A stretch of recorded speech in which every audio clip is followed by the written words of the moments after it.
Imagine Athens in the year 399 BC, a small prison cell, silent and heavy with tension. A man sits with his closest friends, awaiting his final hour. A guard enters holding a clay cup filled with poison hemlock. Without fear, without hesitation, the man takes it, drinks, and calmly accepts death.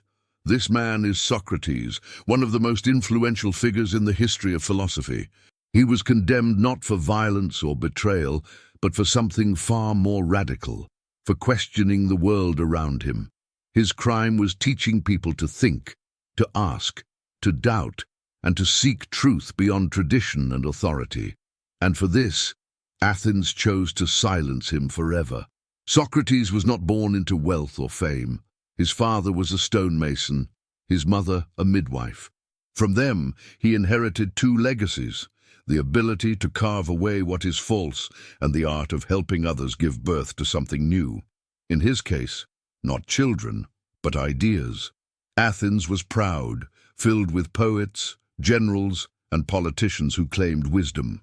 Yet Socrates saw their weakness. When asked to explain what justice, virtue, or courage truly were, their answers collapsed. They knew how to impress crowds with speeches, but not how to define truth. Socrates exposed this again and again, gaining followers among the youth and enemies among the powerful. He became known as a gadfly, a small, irritating insect that kept the mighty horse of Athens awake. Unlike others, Socrates never claimed to be wise. In fact, he declared something shocking: "I know that I know nothing." At first glance, this sounds like defeat, but in reality it was the beginning of true philosophy. For Socrates, wisdom begins with humility. The man who believes he knows everything has closed the door to learning. The one who admits ignorance has left the door wide open. This was the difference between false wisdom and true wisdom. The oracle at Delphi once proclaimed Socrates the wisest man alive. Socrates laughed, but then realized the oracle's point. Others thought they knew, but did not. Socrates knew he did not know, and that made him truly wise. This insight became the foundation of his entire life's mission. Socrates did not write books, deliver long lectures, or establish a formal school. His philosophy lived in dialogue, in conversation. His weapon was the question. If someone said, "Justice is obeying the laws," Socrates would ask, "But what if the laws are unjust? Would obeying them still be justice?" If another claimed, "Courage is standing firm in battle," he would ask, "But if a man stands only because he fears shame, is that courage or merely fear in disguise?" These questions stripped away false certainty. The purpose was not to destroy, but to uncover, to guide others into deeper reflection. Today, this process is called the Socratic method. It is the root of philosophy, and even modern science owes its birth to this approach. Test assumptions, question beliefs, seek clarity. Every time we ask why, we continue the work of Socrates. Though Socrates left no writings, his students ensured his survival. The most important was Plato, who recorded their conversations in dialogues that still inspire the world today. Through Plato came Aristotle, and through Aristotle came Alexander the Great.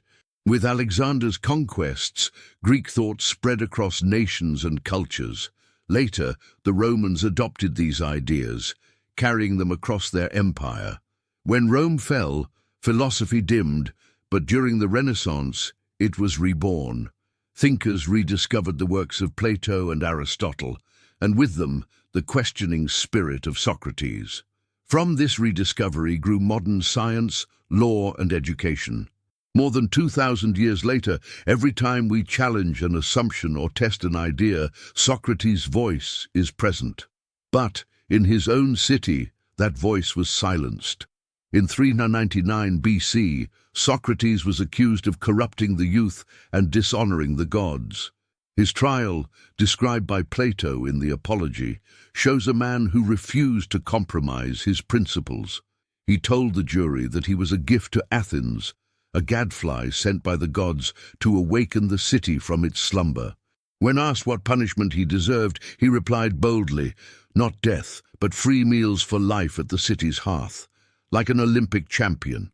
After all, had he not given Athens the greatest prize, the pursuit of truth? The jury was not amused. They sentenced him to death. Even then, Socrates had the chance to escape. His friends begged him to flee, but he refused. To betray the law of Athens, even when unjust, would betray his own principles. The body may die, but the soul is destroyed only by injustice, and so he chose to face death calmly. In his final hours, described in Plato's Phaedo, Socrates spoke of the soul. If it is immortal, death is not an end, but a passage. If it is not, then death is only a dreamless sleep.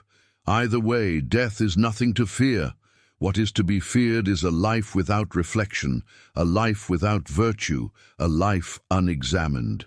This is why he said, "The unexamined life is not worth living." His death was not defeat, but the ultimate proof of his philosophy. He chose truth over comfort, principle over safety, wisdom over survival. And this is his lesson for us. In a world full of voices claiming certainty, be humble. Do not accept easy answers. Question them, test them, seek truth.